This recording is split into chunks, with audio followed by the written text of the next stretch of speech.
ये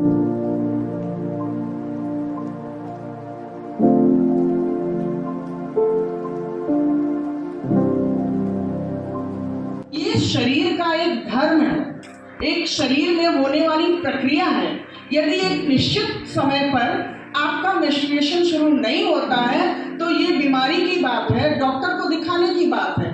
और ये बहुत अधिक गर्व की बात होती है कि महिलाओं में उर्वरता होती है और वो धरती की तरह है, और ये उर्वरा होने के लिए बहुत ही आवश्यक होता है मेंस्ट्रुएशन।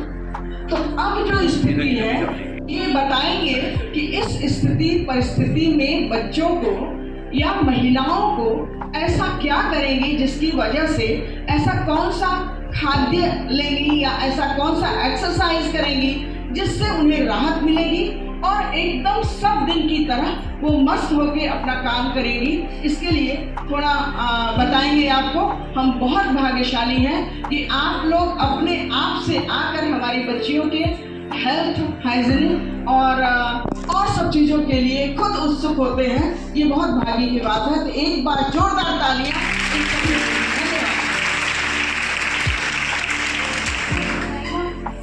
निश्चित रूप से प्राचार्य महोदया का मैं बहुत ही सम्मान करते हुए, अभिभूत होते हुए इस महारानी बनारस महिला महाविद्यालय में जो मुझे अवसर मिला है दिव्यालोक मिशन के संदर्भ में कुछ बातें रखने का, इसके लिए मैं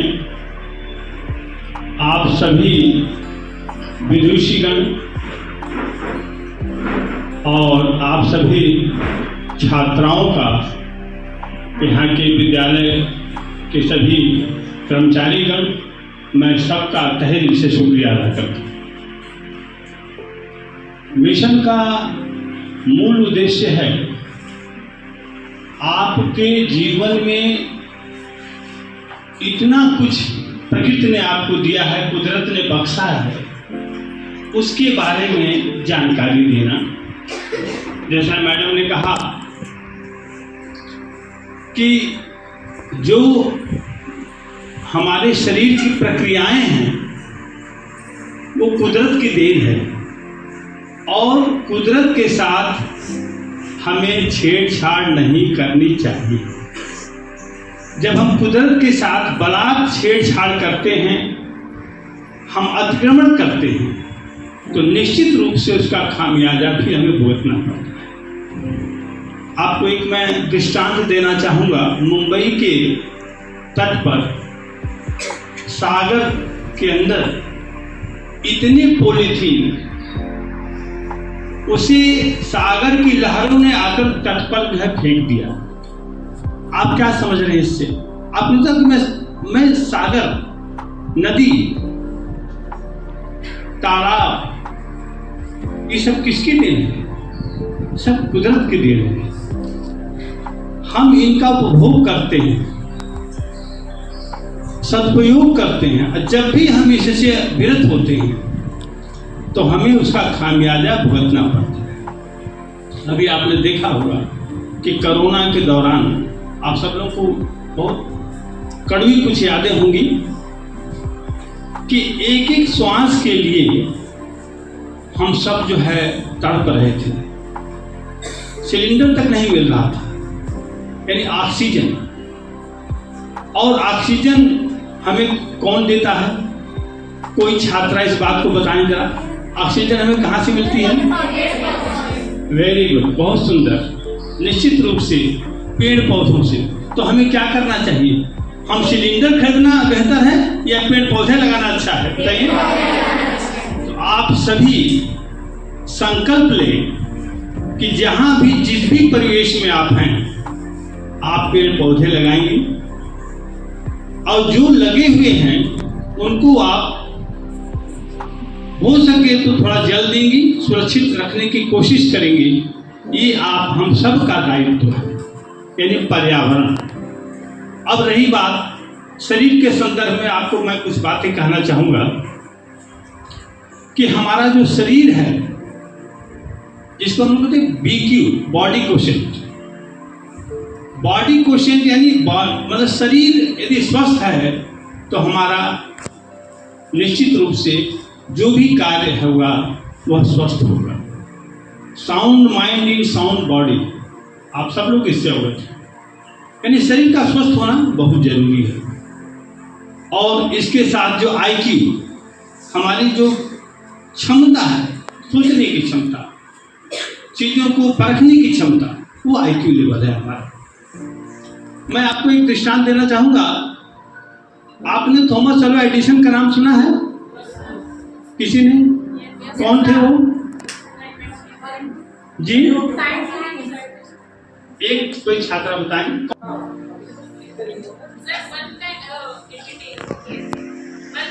यानी वैज्ञानिक थे। Thank you. आपका शुभ नाम? बहुत सुंदर, बहुत सुंदर। थॉमस अल्वा एडिसन अक्सर कहा करते थे कि जैसे होता है कि हम कहते हैं कि अल्बर्ट आइंस्टाइन का IQ बहुत ज्यादा 168 लाइक दैट, ऐसा करके हम कहते बहुत ज्यादा IQ। थॉमस अल्वा एडिसन कहते थे कि जिसका IQ यानी एक एवरेज IQ भी है, लेकिन उसके साथ यदि उसके अंदर जज्बा है कुछ करने का, जिसको हम लोग कहते हैं डिलिजेंस, करने का, श्रम करने का जज्बा, तो वो IQ जिसका वर्क काफी अच्छा है उसको भी वो मार्क दे सकता है। मतलब समझे आप? यानी IQ कुदरत ने आपको बहुत अच्छा नहीं दिया, एवरेज IQ है आपका, तो उसके बाद लेकिन आपके अंदर ये श्रम करने की क्षमता है, जज्बा है, आप उसको पछाड़ सकते हैं। और मैं उसका उदाहरण आपको देने के लिए यहाँ पर खड़ा हूँ। हम लोग के साथ मैडम एक छात्र था जो गणित में बेहद कमजोर हुआ करता था। जब मैं पढ़ा करता था हाई स्कूल में, तो हम लोग को गणित का सवाल थोड़ा क्षमता अच्छी थी, समझ लेते थे सवालों को, जवाब तुरंत देते थे। तो कहता था कि राजकुमार यार आप लोग बहुत जल्दी समझ लेते हो, मुझे जल्दी समझ में नहीं आता।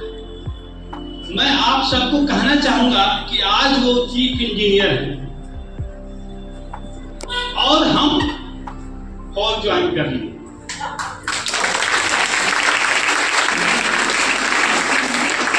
क्या था हम लोग के अंदर ही था कि नहीं हम तो बहुत अच्छे हैं, हम तो एक दो बार में पढ़ करके सवालों को तो हल कर लेते हैं, लेकिन वो लगे रहते थे। हम लोग घूमते थे, टहलते थे, वो लगे। हम लोग तो क्या यार किताबों के साथ मगजमारी करते रहते हो, कॉलेज में आते तो कुछ थोड़ा सा रेस्ट कर लिया करो, घूमने। आज वो चीफ इंजीनियर कौन उनको ऊंचा ले गया? श्रम, डिलीजेंस। मेरे भाव समझे? आपको मैं यही कहना चाहता हूं कि आप किसी चीज को जल्दी नहीं समझ पा रही हैं तो घबराइएगा मत, उसको समझने की कोशिश करिएगा, जज्बा लाइएगा अपने अंदर कि नहीं मुझे इसको समझना है। बहुत होगा, कोई एक बार में याद कर लिया, आप 2 बार में करोगे, 3 बार में करोगे, 4 बार में करोगे। करत करत अभ्यास ते जड़मति होत सुजान, रसरी आवत जादते सिल पर परत। ध्यान रखिएगा, practice makes a man perfect. अभी मैं पंजाबी यूनिवर्सिटी पटियाला में था, वहां भी मैंने छात्रों से ही बात कहा। नहीं बिल्कुल कुदरत ने आपको थोड़ा कोई दिक्कत नहीं है, लेकिन लगे तो इसके लिए बॉडी, BQ, IQ। उसके बाद जो सबसे बड़ी दिक्कत, अभी मैं अखबार के माध्यम से समाचार देख रहा था, मुझे बड़ा दुख हुआ। नकुलगंज वाराणसी, आप ऑलरेडी छात्राएं किसी के बहकावे मत आइए। अभी कल के मैं न्यूज के माध्यम से आप सबको संदेश देना चाहता हूं, किसी के बहकावे मत आइए। कोई कितना भी आपको अजीब लगे कि नहीं बहुत मेरा अच्छा दोस्त है, बहुत ये है, बहुत वो है, मेरा कहने का भाव यही है कि संगत से गुण होता है, संगत से गुण जला। उसी को चुनिए। कहते हैं पानी पिए छान के और दोस्ती करे जान के। ध्यान रखिएगा, कभी भी कोई दोस्त बनाती है या कोई भी पुरुष हो या महिला, ख्याल करिए कि इनका गुण कैसा है। इनका चाल चलन कैसा है, इनका व्यवहार कैसा है, इनका किनसे मिलना जुलना है। क्योंकि जब एक बार आप ट्रैक में फंस जाओगे तो फिर निकलना मिशन के माध्यम से। तो मैं EQ, यहाँ पर EQ की बात में करूंगा। मैंने BQ बताया, शरीर स्वस्थ रखना है। IQ मैंने कहा कि थोड़ा कम भी है तो चलेगा, आपके पास डिलीजेंस होना चाहिए, यानी श्रम करने की क्षमता होनी चाहिए। और EQ यानी इमोशनल कोशेंट, जो आज की सबसे बड़ी समस्या है। माता पिता का आदर करना ये पहला फर्ज है। मातृदेवो भव, पितृदेवो भव, आचार्य देवो भव, अतिथि देवो भव। इस परंपरा से हम बहुत दूर होते चले जा रहे हैं, जिसका कारण है कि हमारा EQ जो लेवल है वो बहुत गड़बड़ होता जा रहा है और बहुत सारी विसंगति आती जा रही है। EQ के बाद में आपको सामने बात रखना चाहूंगा, क्योंकि मुझे समय का, मैडम ने कहा था कि ख्याल करिएगा, तो साइंटिफिक कोशिश, इस पर मेरा बहुत जोर है। आपने देखा होगा कि मैंने थॉमस अल्वा एडिसन का नाम दिया। और ब्रीफ हिस्ट्री ऑफ टाइम किसने लिखा था? कोई क्या बता सकते हैं, छात्र बता सकते हैं? ब्रीफ हिस्ट्री ऑफ टाइम, कोई बात नहीं। स्टीफन हॉकिंग जो अभी मतलब दुनिया से रुखसत किए कुछ समय पहले। मेरा भाव ये है कि आप वैज्ञानिक सोच को बढ़ावा दें, आप श्रद्धा रखें, सद्भाव रखें, अपने जो हमारी परिपाटी में चले आ रहे, जो हमारी कुछ जो हमारे परंपराएं हैं उनका खूब सम्मान करें, लेकिन क्या रखें? वैज्ञानिक सोच रखें, वो बहुत जरूरी है। उससे आप अंधविश्वास के जाल में नहीं फंसेंगे। मेरी बात स्पष्ट हो रही है? आप आखिरी जो छात्र, हेलो, जो last student, do you understand? मतलब वैज्ञानिक सोच को बढ़ावा दें, अंधविश्वास के ट्रैप में न फंसे। इसके लिए वैज्ञानिक सोच का आपका प्रखर होना बहुत जरूरी है। उसके लिए साइंस की किताबें पढ़ें, मैगजीन्स को देखें, वैज्ञानिक सोच को बढ़ावा दें। उसके बाद है स्पिरिचुअल कोशिश, यानी आध्यात्मिक उन्नति। स्वामी विवेकानंद का मैं जिक्र करना चाहूंगा यहाँ पर। स्वामी विवेकानंद जी कहा करते थे, जीवन के आखिरी दिनों में उन्होंने कहा कि यदि एक बात मुझे केवल ध्यान में रखना है, वो है एकाग्रता। यदि हमारे अंदर एकाग्रता की शक्ति बढ़ गई तो हमारे लिए सारी चीजें बहुत क्या हो जाएंगी? आसान हो जाएंगी। याद है ना आपको कहानी को आपने सुना होगा, जब द्रोणाचार्य परीक्षा ले रहे थे तो सभी शिष्यों से उन्होंने पूछा कौन पास हुआ? एकलव्य नहीं उस परीक्षा में था, अर्जुन पास हुआ। क्यों पास हुआ? एकाग्रता। कहा आपको क्या दिखाई दे रहा है? किसी ने कहा कि मुझे पैर दिखाई, चिड़िया का पैर दिखाई, किसी ने कहा पेट दिखाई दे रहा है, लेकिन उन्होंने कहा कि मुझे केवल आंख दिखाई दे रही है। यानी हमारा जो लक्ष्य है, हमारा मोटो ओरिएंटेड जहन होना चाहिए, जज्बा होना चाहिए। अब आप में सबने अपने अपने उद्देश्य निश्चित कर रखे हो कि मुझे क्या बनना है लाइफ में। आप अपने लाइफ में जो उद्देश्य सुनिश्चित कर लेते हैं, उसके प्रति आप पूरा का पूरा एनर्जी अपना उसमें डेडिकेट करिए, समर्पित करिए। आपका लक्ष्य आपके बिल्कुल करीब आ जाएगा। तो स्वामी विवेकानंद जी का उदाहरण इसलिए देना उचित समझा क्योंकि सब लोग उनको जानते थे।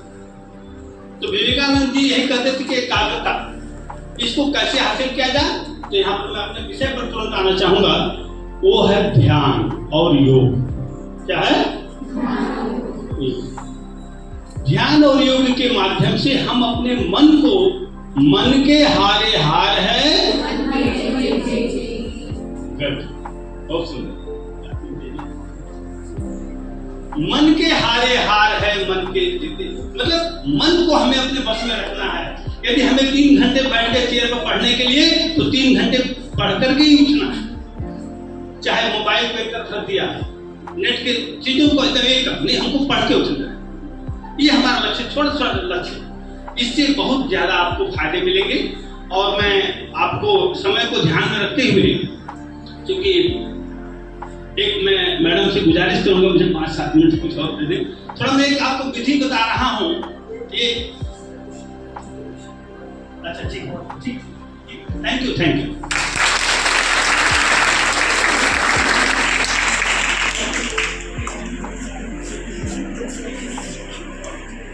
लोग शांत होके सर को सुनेंगी कि किस तरह से मन को, चित्त को, शरीर को और अपने मन स्थिति को शांत करके आप बहुत कुछ पा सकते हैं।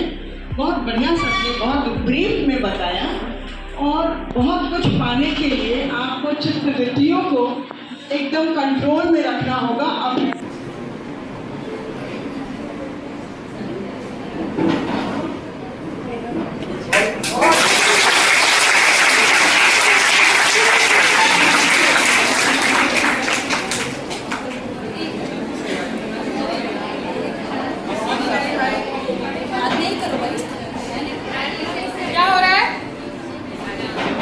बैठ जाओ, बैठ।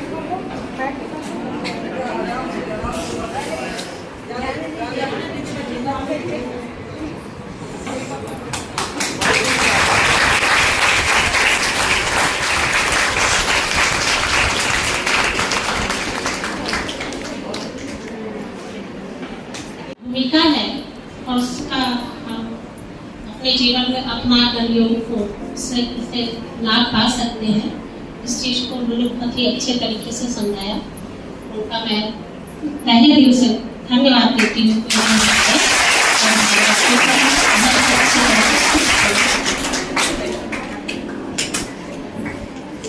ठीक है, और आप लोग ने भी बड़े धैर्यपूर्वक इस प्रोग्राम में अपनी उपस्थिति दर्ज की।